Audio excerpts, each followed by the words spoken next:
আন্নে গো মেয়ে দেখে আমার পছন্দ হয়েছে, যদি আন্নের মেয়ে আমার ঠেন বিয়ে দেন, আমার একটা শর্ত আছে, বিয়ার মধ্যে আমার একটা ডিসকাভার গাড়ি দেন, তাহলে আমি এই বিয়েতে রাজি। আন্নারা তাহলে এখন ভাইবা দেখুন। বাবা এই গাড়ির দাম তো মেলা টেহা, এত টেহা আমি কোনে পাবো?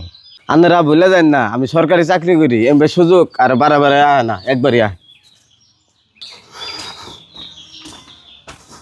মা আমার জন্য আব্বা মেলা কষ্ট পাইতেছে, আব্বা এখানে এত টাকা কোনে পাবো? আমি এই বিয়েতে রাজি নেই। মা তুই কান্দিস না, তোর বাপে একটা না একটা ব্যবস্থা করবো। মার সম্মান বাঁচাবার গেলে আঙ্গ গাড়ি দেনি নাকবো। দেখি আমি বাইস্তারে বলে যাই, কিছু টেহা যদি লোন বাইকের দিয়ে রে।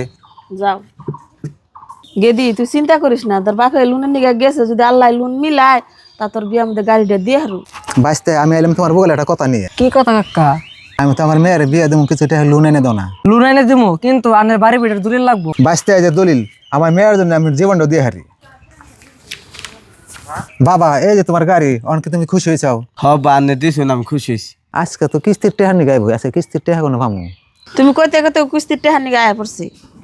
1 বছর হয়ে গেল একটা করে কিস্তি দিলেন না। কালকে দিনের ভিতরে যদি কিস্তি না দেন তাহলে আনের বাড়ি ঘর করে নিলামে উড়ে দিন। বাবা আমার একটা মাস টাইম দাও, সব কিস্তি আমি ক্লিয়ার করে দিন। ও বদলা কাকা 1 মাস টাইম দিলাম আনের রে। তুমি যে 1 মাসের টাইম নিলা, 1 মাস পরে তুমি কোন থেকে দিবে? তুমি কোনো চিন্তা করো না, একটা না একটা যোগ হবই।